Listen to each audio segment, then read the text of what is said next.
మామూలు రేటే కదన్నా 160. మామూలు రేట్ ఎందుకు వస్తారు జనం?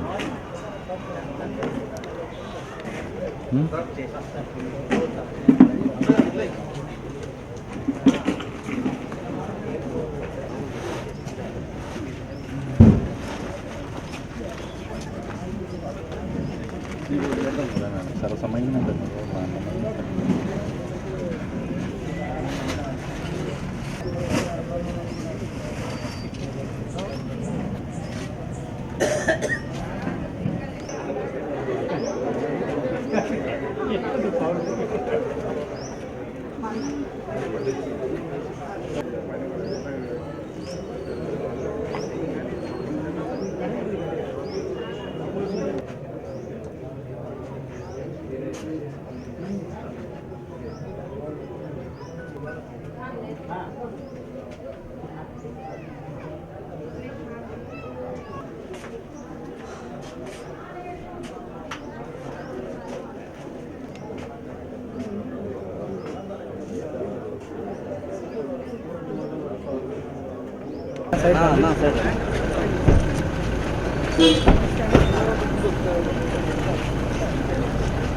సరే ఓకే ఓకే సార్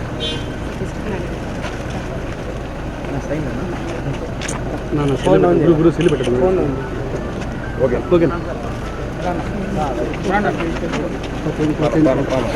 సమస్యనా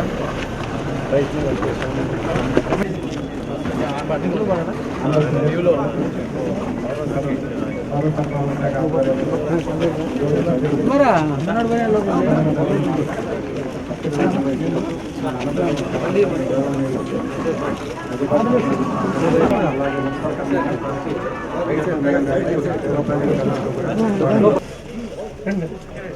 మంది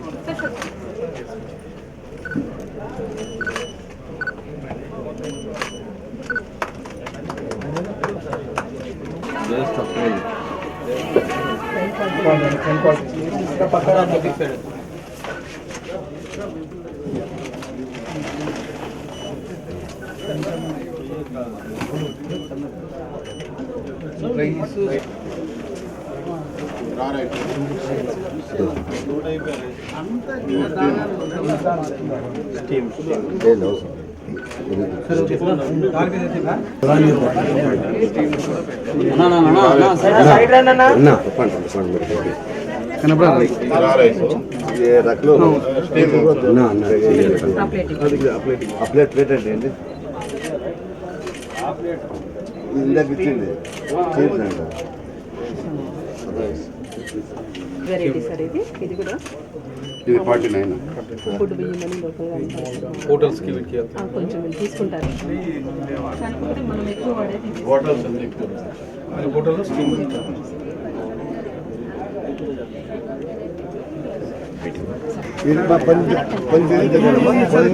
వీడియో తీసుకోరాది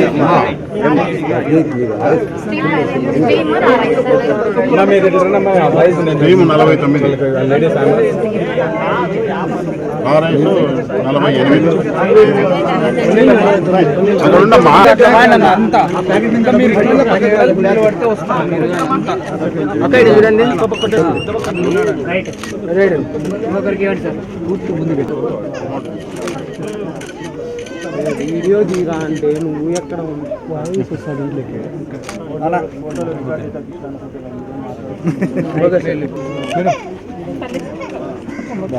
మేడం రండి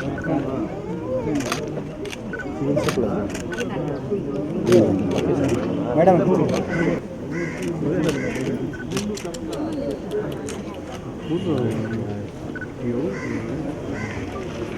రికార్డ్ అవుతుంది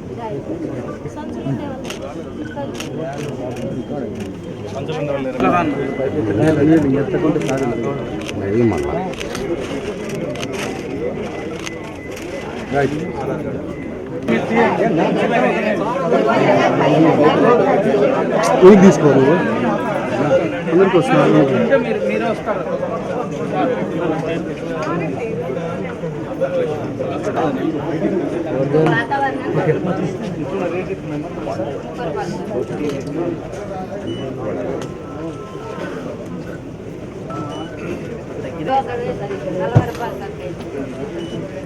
వంకాయలు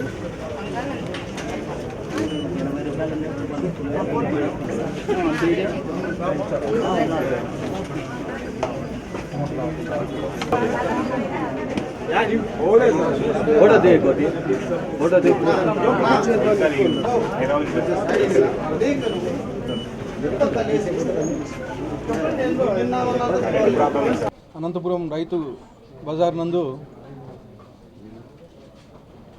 మా గౌరవనీయులు ముఖ్యమంత్రి గారు నారా చంద్రబాబు నాయుడు గారు ప్రైసులు నియంత్రణ కోసం, ధరల నియంత్రణ కోసం ఇక్కడ కందిబ్యాళ్ళు, రైసు పంపిణీ సివిల్ సప్లై ఆధ్వర్యంలో పంపిణీ చేయడం జరిగింది. బయట మార్కెట్ ప్రైసుల కన్నా ధరల నియంత్రణ కోసం దాదాపు 10-15 రూపాయల వ్యత్యాసంతో ఏదైతే రైస్ మిల్లర్ అసోసియేషన్స్ కానీ తర్వాత హోల్సేల్ డీలర్స్ సపోర్ట్తో ఈ కార్యక్రమం చేపట్టడం జరిగింది. ఇది ప్రతి ఒక్క అనంతపురం నగర ప్రజలు ప్రతి ఒక్కరూ ఉపయోగించాలని చెప్పేసి కోరుతా ఉన్నాను. దాదాపు బయట రేట్ల కన్నా 10-15 రూపాయలు తక్కువకి ఇస్తున్నారు. కందిబేడలు 160 రూపీసు, అలాగే బియ్యం వచ్చేసి 48 రూపాయలకి ఇస్తున్నారు. బయట మార్కెట్ ప్రైస్ ఇప్పుడు 180-185 రూపాయల వరకు ఉంది. దాన్ని తగ్గించడం కోసం మా ముఖ్యమంత్రి వర్యులు ఈ సివిల్ సప్లై ఆధ్వర్యంలో ఈ కార్యక్రమం చేపట్టడం జరిగింది. రైతు బజార్లోనే కాకుండా డిమార్టు, అలాగే రిలయన్స్, ఇంకా 3-4 చోట్ల ఈ కార్యక్రమం చేపట్టడం జరిగింది. ప్రతి ఒక్క అనంతపురం వాసి దీన్ని ఉపయోగించాలని చెప్పేసి తెలియజేస్తా ఉన్నాను. దీనికి అవైలబిలిటీ ఫుల్ ఫ్లెడ్జ్గా ఉంటుంది. మ్యాక్సిమం 10 కేజీల వరకు రైస్ ఇస్తారు. కందిబ్యాడలు వచ్చేసి ప్రతి ఒక్కరికి కిలో కందిబ్యాడలు ఇస్తారు. Timing 9 to 6. Aadhaar card, ration card తీసుకొని వచ్చి చూపించేసి తీసుకెళ్ళచ్చు. ప్రతి ఒక్క రేషన్ కార్డు హోల్డర్కి, ఆధార్ కార్డు హోల్డర్కి ఇచ్చేస్తారు. రొటేట్ అవుతారు కొంతమంది, ఒకసారి వచ్చి మళ్ళీ తీసుకొని అట్లా రొటేట్ అవుతారు కాబట్టి దానికి ఏమన్నా చెక్ పెట్టే అవకాశం ఖచ్చితంగా ఉంటుంది. చెక్ పాయింట్స్గా ఉన్నాయి. ప్రతి మా అధికారులు చూసి చేయిస్తారు.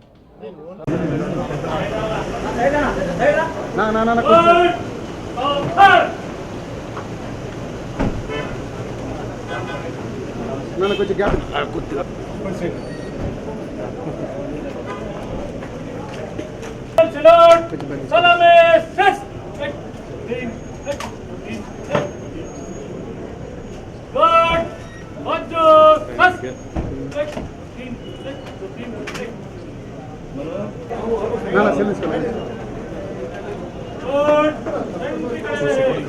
बना क्या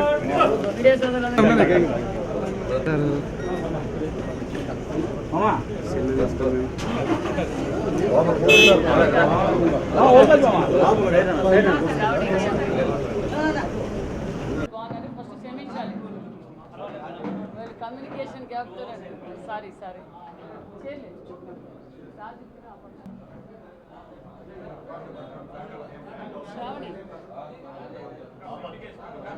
శ్రావణి రాజన్ రమ్మను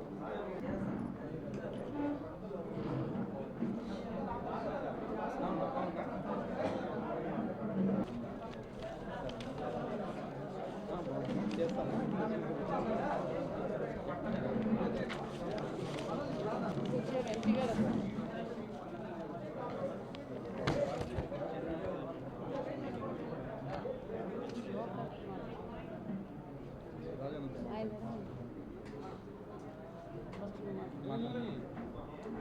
అందరికీ నమస్కారం. ఈరోజు మొట్టమొదటిసారిగా అనంతపూర్ జిల్లాకు రావడం చాలా గర్వంగా ఫీల్ అవుతున్నాను. ఎందుకంటే నిజంగా ఉమ్మడి అనంతపురం జిల్లా ప్రజలందరికీ ప్రత్యేకమైన ధన్యవాదాలు కూడా తెలియజేస్తున్నాను. ఎందుకంటే ఎన్డీఏ కూటమి ఈ రాష్ట్రానికి చంద్రబాబు నాయుడు గారు ముఖ్యమంత్రి అవుతానే ఈ రాష్ట్రానికి దిశ నిర్దేశించగలరు. ఈ రాష్ట్రాన్ని సరైన బాటలో ఆయనైతేనే నడపగలరు. ఎంతో నమ్మకంతో వైసీపీ నాయకులు ఎన్ని బెదిరించినా, ఎన్ని బెదిరింపులకు తట్టుకొని ఈరోజు రాష్ట్ర వ్యాప్తంగా మాకు సంపూర్ణమైన మెజార్టీతో పాటు ఇవ్వటం, అదేవిధంగా ఉమ్మడి అనంతపురం జిల్లాలో 14 సీట్లు 2 ఎంపీలు ఇవ్వటం నిజంగా చాలా సంతోషంగా ఉంది. ఎందుకంటే గతంలో 14-19లో రాష్ట్ర వ్యాప్తంగా ఎక్కడ చూసినా అభివృద్ధి జరిగింది అంటే అది తెలుగుదేశం ప్రభుత్వంలోనే జరిగింది. 19 నుంచి 24 వరకు ఈ రాష్ట్రం ఏమైపోయిందో మన ప్రజలందరికీ తెలుసు. అదేవిధంగా ఈరోజు ఎక్కడికి వెళ్ళినా గతంలో మేము ఎన్నికల్లో కూడా చూసాం. ఎన్నికల్లో వెళ్ళినప్పుడు ప్రచారంలోకి వెళ్ళినప్పుడు కూడా ఎక్కడ చూసినా తెలుగుదేశం ప్రభుత్వంలో అభివృద్ధి కనిపించిందే తప్ప ఈ 5 ఏళ్ల నుంచి వైసీపీ పార్టీ దాచుకోవడం తప్ప వాళ్ళ దృష్టి అంతా ఎక్కడ గంజాయి అమ్ముదామా, ఎక్కడ sand mafia, land mafia, mining mafia తప్ప ఈ రాష్ట్రంలో అభివృద్ధి అనేది శూన్యమైంది. ప్రజలు ఏ నమ్మకంతో అయితే ఎన్డీఏకి ఓటేశారో ఖచ్చితంగా ఆ నమ్మకాన్ని ఎన్డీఏ కూటమి నిలబెట్టుకుంటున్నామని కూడా తెలియజేస్తున్నాం. అదేవిధంగా చంద్రబాబు నాయుడు గారు ముఖ్యమంత్రి అయిన రోజు నుంచి కూడా అభివృద్ధి అనేది కనిపిస్తుంది. ఒక పక్క పోలవరం కావచ్చు, ఒక పక్క అమరావతి పనులు కావచ్చు, రాష్ట్ర వ్యాప్తంగా అన్ని పనులు, అన్ని డిపార్ట్మెంట్లు అప్పుడే పనులు మొదలుపెట్టారు. ఎందుకంటే గత ప్రభుత్వంలో నాయకులు అలాగే ఉన్నారు, ముఖ్యమంత్రి కూడా అలాగే ఉన్నారు. ఎందుకంటే వాళ్లకు బాధ్యత లేకపోవడం వల్లనే రాష్ట్రం ఈ పరిస్థితి వచ్చింది. ఖచ్చితంగా అభివృద్ధి బాటలో వెళ్తున్నాం. అదేవిధంగా ఈరోజు ఉమ్మడి అనంతపురం జిల్లాలో కూడా గతంలో ఏమైతే ఇరిగేషన్ ప్రాజెక్టులు కావచ్చు, ఇండస్ట్రీస్ కావచ్చు, హార్టికల్చర్ అప్పు కావచ్చు, అనేక అభివృద్ధి కార్యక్రమాలు ఉమ్మడి ఎందుకంటే ఇది చంద్రబాబు నాయుడు గారికి కూడా ప్రత్యేకతమైన ఇంట్రెస్ట్. ఎందుకంటే ఇది కరువు ప్రాంతం, సాగునీరు తక్కువ అనే ఉద్దేశంతోనూ ఆ రోజు కృష్ణా జలాలను తీసుకొచ్చిన అపర భగీరథుడు మన చంద్రబాబు నాయుడు గారు. అదేవిధంగా ఇప్పుడు కూడా అనంతపురం జిల్లా అందరూ ఎమ్మెల్యేలు, ఎంపీలు కలిసి ఖచ్చితంగా మంత్రులు అందరం కలిసి అభివృద్ధి బాటలో తీసుకుపోతాం. అదేవిధంగా నాకు కూడా మొట్టమొదటిసారిగా ఎమ్మెల్యేలు అని వాళ్ళం, మొదటిసారిగా ఎంపీగా కొత్త యువతకు అవకాశం ఇచ్చారు చంద్రబాబు నాయుడు గారు. నాకు కూడా BC welfare and handlooms and textiles మినిస్టర్గా కూడా నాకు బాధ్యత ఇచ్చారు.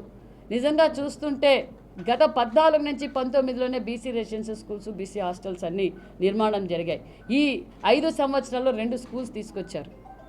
అలాగే కాకుండా ఎక్కడ చూసినా బీసీ భవన్లు 2014లోనే మేము 19లోనే శాంక్షన్ చేసాం. కానీ ఆ బీసీ భవన్లు కానీ బీసీల పార్టీ, నా బీసీలు, నా ఎస్సీలు, నా బడుగు బడిగిన వర్గాలని చెప్పి 19లో ఓటు వేయించుకున్న జగన్మోహన్ రెడ్డి గారు బీసీల ద్రోహి, బడుగు బడిగిన వర్గాల ద్రోహనే చెప్పాలి.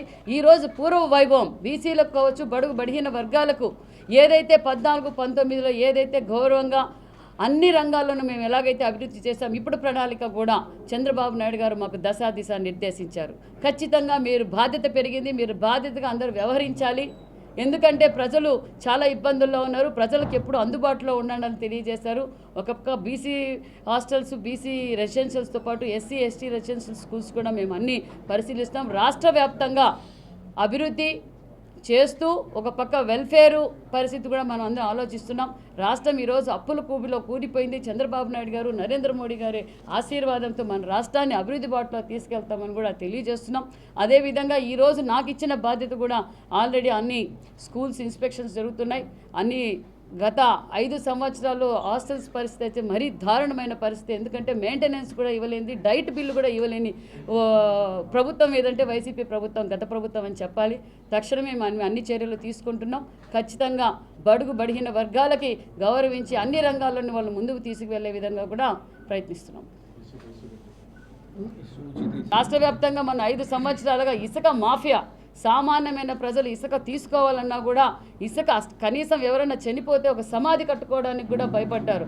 అలాంటి ఇసుకతోనే మొత్తం రాష్ట్రాన్ని దోచుకున్నారు మంత్రులు, ఎమ్మెల్యేలు, ముఖ్యమంత్రులు. కానీ ఈరోజు సామాన్యమైన ప్రజలకు కూడా ఇసుక అందుబాటులో దొరికే విధంగా రీచ్లు ఏర్పాటు చేశాం. ప్రతి ఒక్క మనిషి కూడా రోజుకి 20 టన్నుల దాకా ఇసుక కొనే అవకాశం కూడా మన ముఖ్యమంత్రి గారు కల్పించారు. అంతేకాకుండా టైమింగ్ కూడా 6 గంటల నుంచి సాయంకాలం 6 గంటలు, ఉదయం 6 గంటల నుంచి సాయంకాలం 6 గంటల వరకు టన్ను 277 రూపాయల ప్రకారం.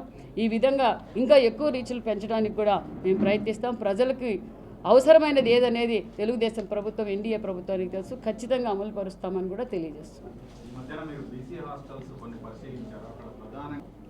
బాధ్యత లేకపోవడమే సార్, బాధ్యత లేకపోవడము, వాళ్ళకి కావాల్సిన వసతులు ఏంటి, ఏం కథ అని కూడా రాజు బాగుంటే రాజ్యం బాగుంటుంది.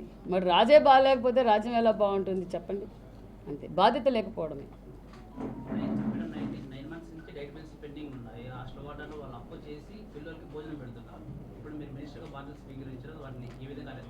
దగ్గరలోనే డైట్ బిల్స్ రిలీజ్ చేస్తున్నామండి, చూస్తున్నాం. లేదు, సాధ్యమైన తొందర, ఎందుకంటే మినిమం నీడ్, అది ఎమర్జెన్సీ నీడు. ఖచ్చితంగా దగ్గరలోనే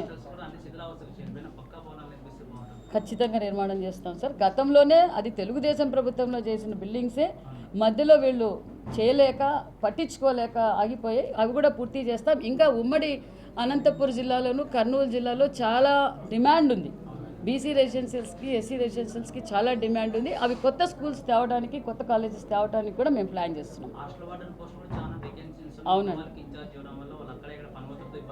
అవునండి. నిన్న రివ్యూ తీసుకున్నాం. ఉన్నతాధికారులతో మాట్లాడి, సార్తో కూడా మాట్లాడి అవి కూడా క్లారిఫై చేస్తాం.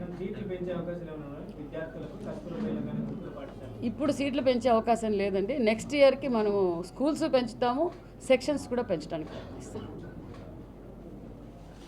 4 పంచాయతీలు కలుస్తాయి. అది మర్చిపోయినాం. 4 పంచాయతీలు కూడా 4 పంచాయతీలు కలిసి ఉమ్మడి అనంతపురం జిల్లాకి కియా లాంటి ఇంటర్నేషనల్ ఫ్యాక్టరీని తీసుకొచ్చిన ఘనత చంద్రబాబు నాయుడు గారు. ఆల్రెడీ చంద్రబాబు నాయుడు గారు ముఖ్యమంత్రి అయిన రోజు నుంచి పారిశ్రామికవేత్తలు క్యూ కట్టారు. మేము పరిశ్రమలు పెడతాం, చంద్రబాబు నాయుడు గారితో పాటు జర్నీ చేయడానికి మేము సిద్ధంగా ఉన్నాం. మన ప్రాంతానికి కూడా మరిన్ని పరిశ్రమలు కూడా రాబోతున్నాయి. జరుగుతుంది. అందరికీ చిన్న విన్నపం ఏమంటే, ఈ 5 సంవత్సరాల్లో హ్యాండ్లూమ్స్ అండ్ టెక్స్టైల్స్ గురించి, హ్యాండ్లూమ్స్ టెక్స్టైల్స్ చేనేత కార్మికుల పరిస్థితి అయితే దారుణమైన పరిస్థితి. 5 సంవత్సరాల్లో ఆత్మహత్య చేసుకున్న కుటుంబాలు కూడా ఉన్నాయి. కాబట్టి చేనేతలకు కూడా పెద్దపీట వేయబోతున్నాం. వాళ్ళు అన్ని రంగాల్లోనూ, విద్యాపరంగా, ఆర్థిక పరంగా వాళ్ళకి కావాల్సిన ముడి సరుకులు కూడా మేము అందించే విధంగా కూడా ప్లాన్ చేస్తున్నాం. దయచేసి నేను మీడియా సోదరుల ద్వారా తెలియజేసేది ఒక్కటే, ప్రతి ఒక్కరూ ప్రతి సోమవారం అందరూ చేనేత వస్త్రాలు ధరించవలసిందిగా కూడా మీ అందరినీ కోరుకుంటున్నాను. 4 మందిని అసెంబ్లీకి పంపించి, అదేవిధంగా 21 మంది ఎంపీలని పార్లమెంట్కి పంపించినటువంటి ఆంధ్రప్రదేశ్ ప్రజల యొక్క రుణాన్ని తీర్చుకునేటువంటి ఒక అవకాశం మాకు దక్కింది. ప్రత్యేకించి రాష్ట్ర భవిష్యత్తును దృష్టిలో పెట్టుకొని ముఖ్యమంత్రి నారా చంద్రబాబు నాయుడు గారిని వారి అడుగుజాడలో నడుస్తూ ఈ రాష్ట్ర అభివృద్ధికి, సంక్షేమానికి పాటుపడేలాగా బీసీ, ఎస్సీ, మైనారిటీ వీళ్ళందరికీ ప్రత్యేకమైనటువంటి స్థానాలు కల్పిస్తూ, ప్రత్యేకించి మా ఉమ్మడి అనంతపురం జిల్లాకి 2 బీసీ మంత్రుల్ని ఇక్కడ మాకు ఇచ్చి, తద్వారా అనంతపురం జిల్లాతో పాటు రాష్ట్ర వ్యాప్తంగా ఉన్నటువంటి అన్ని సామాజిక వర్గాలకి సంక్షేమ కార్యక్రమాలు, అభివృద్ధి కార్యక్రమాలు అందజేయాలనే లక్ష్యంతో ఈరోజు మా ప్రభుత్వం నడుస్తూ ఉంది. గతంలో ఎన్నికల ప్రచారంలో భాగంగా మా ముఖ్యమంత్రి గారు చెప్పినట్టుగా మొట్టమొదటి సంతకాన్ని మెగా డిఎస్సి మీద సొంతం చేసి, తద్వారా యువతకి అత్యధికంగా ఉద్యోగాలు లభించేటటువంటి ఒక మొదటి లక్ష్యానికి ఆ రోజు మొదలు పెట్టడం జరిగింది. అదేవిధంగా ఈ రాష్ట్ర వ్యాప్తంగా ఉన్నటువంటి పేద ప్రజలు, ముఖ్యంగా బడుగు బలహీన వర్గాలు ఎక్కువగా ఉన్నటువంటి వృద్ధాప్య పింఛన్లు కావచ్చు, వికలాంగ పింఛన్లు కావచ్చు, వీటన్నిటికి కూడా శ్రీకారం చుట్టి దేశంలో ఎక్కడ లేని విధంగా 7,000 రూపాయలని ఒకరోజు ఉదయాన్న స్వయాన ముఖ్యమంత్రి ఇంటికి వెళ్ళి అందజేయడం అనేది చరిత్రలో లిఖించదగినటువంటి ఒక విషయాన్నిగా మేము చెప్పదలుచుకున్నామని. ఎందుకంటే ఈరోజు రాష్ట్రంలో ఉన్నటువంటి పరిస్థితి మీ అందరూ తెలుసు. అనేక రకాల ఇబ్బందులు పడి ఆర్థికమైనటువంటి పరిస్థితుల వల్ల ఈరోజు రాష్ట్రం బడ్జెట్ని తీసుకోవాలంటే తప్పకుండా కేంద్రం నుంచి మనకి నిధులు రావాల్సిన పరిస్థితుల్లో కూడా రాష్ట్రాన్ని గాడిలో పెట్టేటువంటి ప్రయత్నాన్ని మా ముఖ్యమంత్రి గారు చేపట్టబోతున్నారు. అదేవిధంగా ప్రత్యేకించి బీసీల పట్ల ప్రత్యేక అభిమానం చూపిస్తూ ఈరోజు మా సవితమ్మ గారిని ఇక్కడ బీసీ శాఖ మంత్రిగా చేశారు. ఆమె ఆధ్వర్యంలో మా జిల్లాలో ఇప్పటికే అనేక స్కూళ్ళలో సీట్ల కొరత బాగా ఎక్కువగా ఉంది. ఆ స్కూల్స్లో ఉన్నటువంటి సీట్ల కొరతని అధిగమించేలాగా ప్రభుత్వం దృష్టిని తీసుకెళ్ళి ఎక్కువ మంది బీసీ, ఎస్సీ, మైనార్టీలకి అవకాశం వచ్చేలాగా ప్రయత్నం చెప్పేసి వారిని సందర్భంగా కోరుకుంటూ, వారికి సహాయ సహకారం అందించేలాగా మేమందరూ కూడా గౌరవ ముఖ్యమంత్రి గారిని వేడుకుంటున్నాం. తప్పకుండా సీట్లు పెంచి ఇంకా ఎక్కువ మంది విద్యార్థులకు అవకాశాలు ఇవ్వాల్సిందిగా మీ ద్వారా కూడా మేము కోరుకోబోతున్నాం. అదేవిధంగా ఈ రాష్ట్రంలో ప్రత్యేకించి అనంతపురం జిల్లాలో కరువు సీమగా ఉన్నటువంటి జిల్లాలో మనందరికీ ఎన్నికల ప్రచారంలో భాగంగా ఇక్కడ ఉన్నటువంటి రైతాంగానికి ప్రత్యేకించి హార్టికల్చర్ హబ్గా ఉన్నటువంటి అనంతపురం జిల్లాలో రైతాంగం పండించినటువంటి పంటల్ని ఇతర రాష్ట్రాలకి ఇతర దేశాలకి ఒక మంచి గిట్టుబాటు ధరకి అమ్ముకోవాల్సినటువంటి ఆవశ్యకతను గుర్తించి హార్టికల్చర్ ఎయిర్పోర్ట్ మన ప్రాంతంలో ఏర్పాటు చేస్తే తద్వారా ఇక్కడ నుంచి న్యూఢిల్లీ కానీ బాంబే కానీ కలకత్తా లాంటి నగరాలకు వెళ్ళి అక్కడ నుంచి ఇతర దేశాలకి మన యొక్క పంటను పంపించేదానికి అవకాశం ఉంటుందనే లక్ష్యంతో మొన్ననే గౌరవ ముఖ్యమంత్రి గారితో పాటు న్యూఢిల్లీలో మీటింగ్లో సమావేశంలో కూర్చొని రామ్మోహన్ నాయుడు గారు విమానయాన శాఖ మంత్రితో మాట్లాడి అనంతపురం జిల్లాకి ఖచ్చితంగా హార్టికల్చర్ ఎయిర్పోర్ట్తో పాటు ఏవియేషన్ ట్రైనింగ్ సెంటర్ మరియు ప్యాసింజర్స్ వెళ్ళడానికి కూడా విమానాశ్రయం నిర్మించే కోసం ప్రయత్నాలు మొదలుపెట్టాం. తప్పకుండా సఫలీకృతం అవుతుంది. అతి త్వరలోనే విమానాశ్రయం మన అనంతపురం జిల్లాకి అనంతపురం ప్రాంతానికి రాబోతున్న విషయాన్ని సందర్భంగా తెలియజేసుకుంటున్నాను. దాంతోపాటు అనంతపురం నగరం బాగా అభివృద్ధి చెందిన నగరంగా ఉంది. ఈ నగరంలో అండర్గ్రౌండ్ డ్రైనేజ్ లేకపోవడం వల్ల అనేక సమస్యలు ఎదుర్కొంటున్నాం. ఆ సమస్యలు అధిగమించడం కోసమే కేంద్రంలోని పట్టణాభివృద్ధి శాఖ మంత్రి మాజీ హర్యానా ముఖ్యమంత్రి అయినటువంటి ఖట్టర్ గారిని కలిసి మన అనంతపురం నగరానికి అండర్గ్రౌండ్ డ్రైనేజ్ కోసం కావాల్సినటువంటి నిధులు విడుదల చేయవలసిందిగా ముఖ్యమంత్రి గారు ఆధ్వర్యంలో మేము ఒక సభ్యులందరూ కలిసి వారిని విన్నవించడం జరిగింది. తప్పకుండా అది కూడా జరగబోతోంది. దాంతోపాటు స్మార్ట్ సిటీని అనంతపురం స్మార్ట్ సిటీగా ప్రకటించే కోసం ఢిల్లీలో ఉన్నటువంటి ఒక సంస్థ, అంటే మొట్టమొదటిసారిగా భారతదేశంలో ఈ స్మార్ట్ సిటీస్ అని ఎవరైతే మొదలుపెట్టారో ఆ ఏజెన్సీ ద్వారా ప్రత్యేకంగా మన అనంతపురం జిల్లాని ఒక రూపకల్పన చేసి మన అనంతపురం జిల్లా రావాల్సినటువంటి, అంటే ఇక్కడ స్మార్ట్ సిటీ కావాలంటే ఇంకా కొంత ఏరియా విస్తీర్ణం కావాలి. ఆ విస్తీర్ణం కోసం మిగతా 4-5 పంచాయతీలు కూడా కలపాల్సిన అవసరం ఉంది. కాబట్టి ఈ టెక్నికల్ గ్రౌండ్స్ అన్ని కూడా మన కలెక్టర్ గారితో మాట్లాడడం జరుగుతోంది. తప్పకుండా స్మార్ట్ సిటీ తీసుకురావడానికి కూడా మేము ప్రయత్నం చేస్తామని తెలియజేసుకుంటాను. అదేవిధంగా రాబో పార్లమెంట్ సమావేశాల్లో మన ప్రాంత సమస్యలని పెద్ద ఎత్తున పార్లమెంట్లో ప్రస్తావన చేసి ఈ ప్రాంతానికి రావాల్సినటువంటి నిధులు కానీ విధులు కానీ తప్పకుండా తీసుకొచ్చే ప్రయత్నం చేస్తామని చెప్పేసి తెలియజేసుకుంటున్నాను.